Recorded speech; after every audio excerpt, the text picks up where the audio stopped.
വണ്ടിക്ക് ഫൈനാൻസ് 1,40,000 രൂപ അടച്ചിട്ടുണ്ട്. ബാക്കി സീറ്റ് കിടക്കുന്നത് മാസം 2 മാസത്തെ കുടിശ്ശിക വന്നെന്ന് അയാൾ വിളിച്ച് കണ്ടമാനത്തെ വിളിച്ച് ഇലപ്പാറക്കാരനതിൻ്റെ അവൻ വിളിച്ച് തെരു വിളിച്ച് എന്നെയും വിളിച്ച് പടിയ സമയത്ത് പോയിട്ട് 5-6 കോളി വിളിച്ചിട്ട് എൻ്റെ തെരു വിളിക്കാൻ ഭീഷണിപ്പെടുത്തുവാൻ ഞങ്ങളെ ആ കാരണത്തിന് എൻ്റെ ചെറുക്കം പോയത് ഇവന്മാർ ഞാൻ സിയോട് പറഞ്ഞിട്ടുണ്ടെന്നല്ല. ആ കട സാഗരറ്റ് ചെട്ടിൻ്റെ ഫ്രണ്ടിലിരിക്കുന്ന കടയാണ്. പേര് ഓട്ടോറിക്ഷ വേറെ എടുത്തുണ്ട്.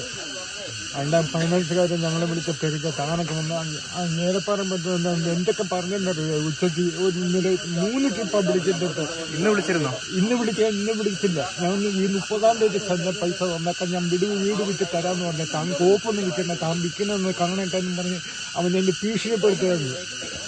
ഇന്നലെ 1 മണിക്ക് ഉച്ചയ്ക്ക് 1 മണിക്കൊക്കെ മകനെ വിളിച്ചിട്ടുണ്ടോ? ആ മകനും വിളിച്ചിട്ടുണ്ട്. ഞാൻ അവനെ വിളിച്ചപ്പോൾ അവൻ എന്നെ വിളിച്ചിട്ട് പറഞ്ഞിട്ട് ഭീഷണിപ്പെടുത്തുകയെന്ന് പറഞ്ഞു. നീ അത് വേണ്ട, ഞാൻ സ്ഥലം വെച്ച് നമുക്ക് കൊടുക്കാമെന്ന് ഞാൻ പറഞ്ഞതാ. ഞാൻ ഇന്ന് കാലത്ത് 6:15 ഞാൻ ഇവിടെ പോകുമ്പോൾ ഇവർ എല്ലാത്തരോടും പറഞ്ഞിട്ട് പോയത്. എന്നെ അറിയിക്കുന്നത് 5 മണിക്ക് 4:30 അറിയുന്നത്. ഞാൻ അന്നേരം ഓടി വരുന്നത്. എത്ര രൂപ എടുത്തോ? 3 രൂപ അടയ്ക്കുന്നുണ്ടായിരുന്നു. ആ 2 ഗഡുക്കൾ മാത്രം അടയ്ക്കാനുള്ളത്. ഈ മാസത്തെയും കഴിഞ്ഞ മാസത്തേക്ക് അതിനവൻ ഇത്രയൊക്കെ പറഞ്ഞത്. ആരുടെ പേരിലായിരുന്നു വണ്ടി?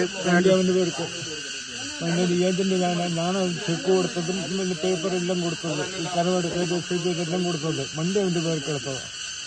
അവന് വിളിച്ചപ്പോൾ ഫീസ് കൊടുത്തു തന്നെ. അന്നേരം അവൻ ഇന്നത്തെ രാത്രി കറങ്ങിട്ട് പോയി ചേട്ടാ എന്നോട് ചോദിച്ചതാ. ഞാൻ സ്ഥലം വിട്ടിട്ട് പോകാമെന്ന് പറഞ്ഞതാണ്. ദ വോയിസ് ഓഫ് ഇന്ത്യ അന്വേഷണാത്മക മാധ്യമ പ്രവർത്തനത്തിന്റെ പൊതുസ്പന്ദനമാവാൻ കേൾക്കപ്പെടാത്തവരുടെ ശബ്ദം. The voice of India.